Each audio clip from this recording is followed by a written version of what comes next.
यदि आप अपने ऑफिस में काम करते हैं या अपने घर पे काम करते हैं तो कई बार ऐसी स्थिति आ सकती है कि आपको कुछ डेटा दूसरे कंप्यूटर से लेना है, लेकिन वो कंप्यूटर आपके नेटवर्क में तो अटैच है लेकिन थोड़ी सी दूर पड़ा है आपसे। तो ऐसी सिचुएशन में आप रिमोट डेस्कटॉप कनेक्शन का प्रयोग कर सकते हैं, जिसमें आप बिना उठे ही दूसरे कंप्यूटर का डेस्कटॉप अपने पास खोल सकते हैं और उसके फीचर्स बिल्कुल ऐसे प्रयोग कर सकते हैं जैसे वो डेस्कटॉप आपके सामने खुला हुआ है। आइए जानकारी हम एक प्रैक्टिकल एग्जाम्पल से लेते हैं। जैसे कि मेरे पास मेरे ऑफिस में 2 सिस्टम पड़े हुए हैं। एक सिस्टम में जो इस वक्त आपके सामने जो प्रयोग कर रहा हूं, और दूसरा एक डेस्कटॉप पीसी है जो अलग से पड़ा हुआ है थोड़ी सी दूर मेरे से, परंतु ये दोनों एक ही नेटवर्क से अटैच हैं। अब मान लीजिए मैं उस दूसरे पीसी को एक्सेस करना चाहता हूं, या वहां से पड़ी हुई किसी फाइल को देखना चाहता हूं, या किसी काम को उस पीसी पर करना चाहता हूं, तो यहीं से बैठे बैठे भी कर सकता हूं अपने इस पीसी के द्वारा। इसके लिए मुझे दूसरे पीसी को कनेक्ट करना पड़ेगा अपने साथ रिमोट डेस्कटॉप कनेक्शन के साथ। तो आइए देखते हैं किस प्रकार हम रिमोट डेस्कटॉप कनेक्शन का प्रयोग कर सकते हैं। रिमोट डेस्कटॉप कनेक्शन बनाने के लिए आप रिमोट डेस्कटॉप कनेक्शन ऐप को ओपन करेंगे। इसके लिए आप स्टार्ट पे क्लिक करें, ऑल ऐप्स पर क्लिक करें। यहाँ से आपके पास WLA सेक्शन के अंतर्गत विंडोज़ एसेसरीज में रिमोट डेस्कटॉप कनेक्शन आपके पास यहाँ मिल जाएगा। अब यहाँ क्लिक कर दें इसे, आपके पास रिमोट डेस्कटॉप कनेक्शन का एक बॉक्स अवेलेबल हो जाएगा। मैं अभी इसे क्लोज कर देता हूँ। आसान तरीका इसको खोलने का है, आप यहाँ माइक्रोसॉफ्ट के सर्च टेक्स्ट बॉक्स या कोडाना से भी आप इसको ढूंढ सकते हैं। सिर्फ आप क्लिक करें यहाँ पे और उस ऐप का नाम लिखें। जैसे मेरी ऐप का नाम रिमोट डेस्कटॉप कनेक्शन है, तो जैसे ही मैं रिमोट लिखता हूँ यहाँ मेरे पास बेस्ट मैच में रिमोट डेस्कटॉप कनेक्शन अवेलेबल हो जाता है। मैं इसे यहाँ से क्लिक कर देता हूँ। अब आप यहाँ ध्यान से देखें तो आपके पास रिमोट डेस्कटॉप कनेक्शन का बॉक्स अवेलेबल हो गया है। यहाँ से मैं दूसरे कंप्यूटर से जुड़ सकता हूँ। जो दूसरा पीसी है वो डेस्कटॉप पीसी है और उसका नाम भी डेस्कटॉप ही है। तो आइए हम जानकारी लेते हैं किस प्रकार हम दूसरे पीसी से जुड़ सकते हैं। सबसे पहले रिमोट डेस्कटॉप कनेक्शन को अलाउ करने के लिए हमें कुछ सेटिंग्स की आवश्यकता रहती है। तो हम देखते हैं कि किस प्रकार उन कनेक्शंस या सेटिंग्स को हम कर सकते हैं। अभी थोड़ी देर पश्चात हम इस ऐप के द्वारा उस सिस्टम के साथ जुड़ेंगे जिसमें हम लोग ये कार्य करना चाहते हैं।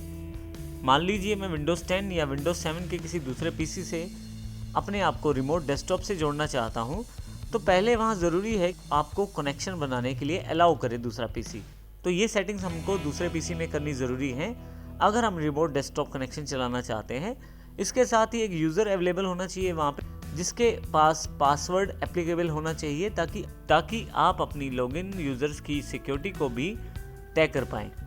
आइए सबसे पहले मैं यहाँ से इसे क्लोज करता हूँ और देखते हैं विंडोज़ 7 में किस प्रकार से सेटिंग्स करनी पड़ेगी हमें। विंडोज़ 10 में भी हम ये सेटिंग्स देखेंगे हम किस प्रकार ये सेटिंग्स कर सकते हैं। तो आइए सबसे पहले विंडोज़ 7 की सेटिंग्स देखते हैं। यहाँ से मेरे सामने मेरे ऑफिस वाला दूसरा कंप्यूटर है जो डेस्कटॉप पीसी है। इस पीसी को मैं अपने दूसरे पीसी से कंट्रोल करना चाहता हूं और प्रयोग करना चाहता हूं। तो सबसे पहले मुझे इसमें सेटिंग्स करनी पड़ेंगी। इस पीसी में मेरे पास विंडोज़ 7 का ऑपरेटिंग सिस्टम इंस्टॉल्ड है। सबसे पहले मैं माई कंप्यूटर पर राइट क्लिक करता हूं, प्रॉपर्टीज़ पे क्लिक कर देता हूं। यहाँ पे आपके पास काफ़ी सारे ऑप्शंस अवेलेबल हो जाएंगे, जैसे कि यहाँ पे कंप्यूटर नेम दिखाया जा रहा है डेस्कटॉप पीसी। यहाँ मेरे पास लेफ्ट हैंड साइड पे यदि आप देखें तो रिमोट सेटिंग्स का एक ऑप्शन है, मैं इसे क्लिक करूंगा। रिमोट सेटिंग्स में मुझे रिमोट वाली टैब को क्लिक करना है और allow remote assistant connection to this computer पे क्लिक करना है। साथ ही नीचे मुझे रिमोट डेस्कटॉप के बीच वाले option allow connections from computers running any version of remote desktop option को सिलेक्ट करना है। और यदि आप सिक्योरिटी लेवल ज़्यादा चाहते हैं तो नीचे वाला ऑप्शन भी चुन सकते हैं, जिसमें नेटवर्क लेवल ऑथेंटिकेशन भी शामिल रहती है। इसके अलावा यदि आप चाहते हैं कि रिमोट डेस्कटॉप कनेक्शन ना बने तो उसमें don't allow connection to this computer कर सकते हैं, परंतु क्योंकि इस कंप्यूटर को मैं दूसरे पीसी से प्रयोग करना चाहता हूं तो अलाउ करके मैं ओके कर देता हूं यहाँ से, और यहाँ से इसे क्लोज कर देता हूँ। मेरे पास पहले से एक यूज़र है यहाँ पे डेस्कटॉप के नाम से ही। मेरे पास यहाँ पे ऑलरेडी एक यूज़र है जो पासवर्ड प्रोटेक्टेड है। स्टार्ट में जाएं, control panels, user account and family safety में जाके देखें यूज़र अकाउंट्स पे। यहाँ पे मेरे पास डेस्कटॉप के नाम से एक यूज़र भी अवेलेबल है जो एडमिनिस्ट्रेटर है। यहाँ ध्यान रखिएगा डेस्कटॉप पीसी ये तो मेरे कंप्यूटर का नाम है और डेस्कटॉप उस यूज़र का नाम है जो इसको प्रयोग कर रहा है, और ये पासवर्ड प्रोटेक्टेड भी है। मैं यहाँ से इसे क्लोज कर देता हूँ। अब फाइनली अपने दूसरे कंप्यूटर से जाके इस कंप्यूटर से कनेक्ट करने की कोशिश करता हूँ मैं। अब मैं यहाँ अपने मेन कंप्यूटर से उस रिमोट डेस्कटॉप पीसी को यूज़ करना चाहता हूँ, तो इसके लिए मुझे रिमोट डेस्कटॉप ऐप को प्रयोग करना है। जैसा कि हमने सीखा कि पहले रिमोट डेस्कटॉप ऐप को आप किस तरह से ओपन कर सकते हैं। आप दो तरीकों में से स्टार्ट से भी या ask me everything text box से भी उसको ओपन कर सकते हैं। यहाँ पे फिर से लिख देता हूँ रिमोट डेस्कटॉप कनेक्शन। आप देखेंगे कि बेस्ट मैच में रिमोट डेस्कटॉप कनेक्शन अवेलेबल हो गया है। क्लिक करके मैं ओपन कर लेता हूँ। देखिए यहाँ पे आपके पास कुछ सेटिंग्स आपको करनी पड़ेंगी। उन सेटिंग्स के आधार पे ही आपका जो दूसरा कंप्यूटर है इस कंप्यूटर से जुड़ पाएगा और आप उसको प्रयोग कर पाएंगे। सबसे पहले कंप्यूटर का नाम आपको देना पड़ेगा। मेरे उस कंप्यूटर का नाम डेस्कटॉप पीसी है, जो कि मैंने आपको माई कंप्यूटर की सेटिंग्स में दिखाया है। और दूसरा जो नाम है वो यूज़र का यहाँ पे है डेस्कटॉप। इन सेटिंग्स को आप एडिट भी कर सकते हैं। उसके लिए शो ऑप्शंस पे क्लिक करें। आप देखेंगे कि आपके पास ये बॉक्स एक्सपेंड हो गया है और इसमें कुछ एक ऑप्शंस और अवेलेबल हो गए हैं। जैसे कंप्यूटर का नाम मैंने पहले बताया डेस्कटॉप पीसी है, यूज़र का नाम डेस्कटॉप है। ये दोनों मुझे देने ज़रूरी हैं क्योंकि मेरे उस कंप्यूटर पे केवल एक ही यूज़र है। परंतु यदि किसी और यूज़र के रूप में मैं दूसरे कंप्यूटर में लॉगिन करना चाहता हूं तो मुझे यहां से एडिट पे क्लिक करना पड़ेगा। मैंने यहां पहले ही डेस्कटॉप को सिलेक्ट कर लिया है और यहां पे मैं उस पासवर्ड को फिल कर दूंगा जो मेरे उस कंप्यूटर पे लॉगिन करने के लिए चाहिए। जो भी पासवर्ड है मैं यहाँ फिल कर देता हूँ और इसे ओके कर देता हूँ। इसके पश्चात बस मुझे कनेक्ट पे क्लिक करना है। मेरे पास एक वार्निंग मैसेज आ जाएगा जो ये जानकारी दे रहा है कि मेरा जो रिमोट कंप्यूटर है वेरीफाइड नहीं है। कोई बात नहीं, लेकिन ये कनेक्शन मेरा बनाएगा और उसको मैं प्रयोग भी कर सकता हूँ। ये केवल एक वार्निंग मैसेज है, तो यहाँ से मैं इसे यस कर देता हूँ। आप देखेंगे कि जो मेरा दूसरा डेस्कटॉप पीसी है वो मेरे पास अवेलेबल हो गया है। और अब इस डेस्कटॉप पीसी को मैं बिल्कुल इसी तरह से प्रयोग कर सकता हूँ जैसे उस सिस्टम के सामने बैठा हुआ हूँ। जैसे कि मैं पेंट ऐप को खोलना चाहता हूँ तो डबल क्लिक करके उसको प्रयोग कर सकता हूँ, कुछ भी ड्रॉ कर सकता हूँ, कुछ भी कलर फिल कर सकता हूँ, बिल्कुल वैसे ही जैसे उस पीसी के सामने मैं बैठा हूँ। और यदि मुझे फाइल नहीं चाहिए तो क्लोज करके मैं डोंट सेव भी कर सकता हूँ। इसके अतिरिक्त भी काफ़ी सारे कार्य मैं यहाँ से कर सकता हूँ। जैसे मैं माई कंप्यूटर पर जाकर किसी भी ड्राइव को एक्सेस कर सकता हूँ और इसी तरह से किसी भी लोकेशन पे मैं जा सकता हूँ। हालांकि आपके पास कुछ लिमिटेशंस रहती हैं रिमोट डेस्कटॉप में।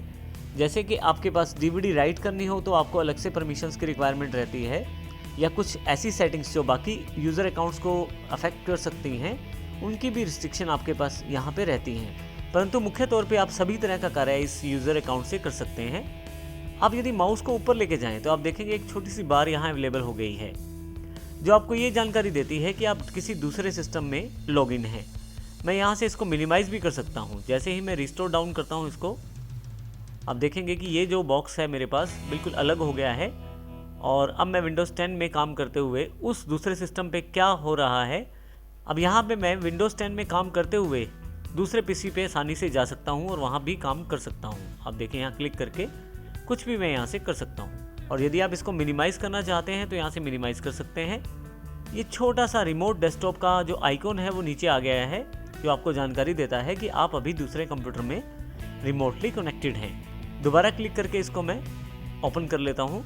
अब आप देखेंगे कि इसकी विंडो छोटी है, परंतु यदि मैं इस विंडो को फिर से फुल स्क्रीन में चाहता हूँ तो यहाँ ऊपर से टाइटल बार को सिलेक्ट करें और ऊपर की तरफ लगा दें, ऊपर वाले सिरे की तरफ विंडोज़ 10 में लगा दें। आप देखेंगे फुल स्क्रीन पे फिर से आ गया है। अब ये जो बार आपके सामने दिखाई गई है, आप यहाँ पे इसको पिन करके भी रख सकते हैं। आप यहाँ अगर यदि क्लिक कर दें तो ये आपके पास परमानेंट यहाँ पिन रहेगी और जब भी आप कोई भी कार्य कर रहे हैं तो भी ये बार आपको दिखाई देती रहेगी। परंतु यदि आप चाहते हैं कि ये बार आपको ना दिखाई दे तो यहाँ से इसको आप अनपिन भी कर सकते हैं और अब आप कोई भी कार्य करें अपने आप ये बार हाइड हो जाएगी। परंतु यदि ये बार दोबारा देखना चाहते हैं तो माउस को आप ऊपर वाली साइड पे लेके जाएं। आप देखेंगे कि फिर से ये बार अवेलेबल हो गई है। रिमोट डेस्कटॉप कनेक्शन को आप मिनिमाइज़ भी कर सकते हैं मिनिमाइज़ बटन से। आप देखेंगे कि ये मिनिमाइज़ होके फिर से यहाँ टास्क बार में एक आइकॉन के रूप में अवेलेबल है। तो इस प्रकार आप रिमोट डेस्कटॉप कनेक्शन से दूसरे कंप्यूटर से जुड़ सकते हैं। मैंने केवल एक कंप्यूटर का एग्जाम्पल दिया है, परंतु यदि आप चाहें तो आप एक से अधिक कंप्यूटर से भी जुड़ सकते हैं। इसका सबसे बड़ा लाभ ये है कि आप बिना उठे, बिना कहीं गए दूसरे कंप्यूटर की स्क्रीन को अपने कंप्यूटर पर ला सकते हैं और प्रयोग कर सकते हैं। इस प्रकार आप रिमोट सेटिंग्स का प्रयोग करते हुए रिमोट डेस्कटॉप कनेक्शन का प्रयोग कर सकते हैं।